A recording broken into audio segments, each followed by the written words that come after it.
মিজানুর রহমান আজহারী, আহমদুল্লাহ হুজুররা আইকনিক ফিগারে পরিণত হয়। এক একটা আলেম একটা আইকনিক ফিগার। বাংলাদেশে কোন ধরনের সমালোচনার ঊর্ধ্বে যদি কোনো ব্যক্তি খোঁজো তাহলে তুমি আলেমদেরকে খুঁজছো। ওলামারা হচ্ছে কি নবীদের উত্তরসূরি।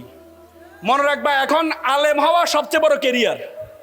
তোমরা সবাই জাগতিক তোমরা সবাই অন্যদিকে দৌড়াও না, মনে রাখবা বাংলাদেশের এখন আইকনিক ফিগারে পরিণত হয়েছে আলেমরা। দিনদার পাত্রপাত্রীর সন্ধানে ভিজিট করুন অর্ধেকদিন.com।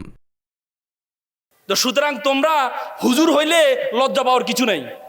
এখন যুবকদের আইকনে পরিণত হয়েছে, যুবকদের আইকনে পরিণত হয়েছে।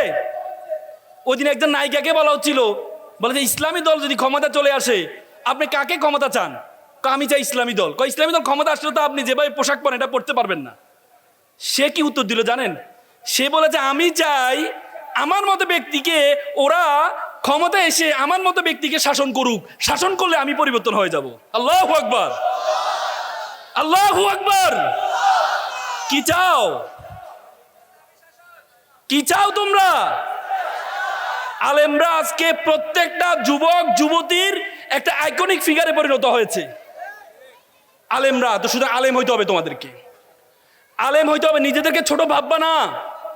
আমাকে বলো তো, সিংহ বনের রাজা কেন বলো তো? সিংহ বনের রাজা কেন বলো তো? সিংহ কি জিরাফের মতো দেখতে বড়? হ্যাঁ, জিরাফের মতো, হাতির মতো মোটা? তাহলে সিংহ বনের রাজা এই জন্য কারণ সিংহ নিজেকে রাজা মনে করে।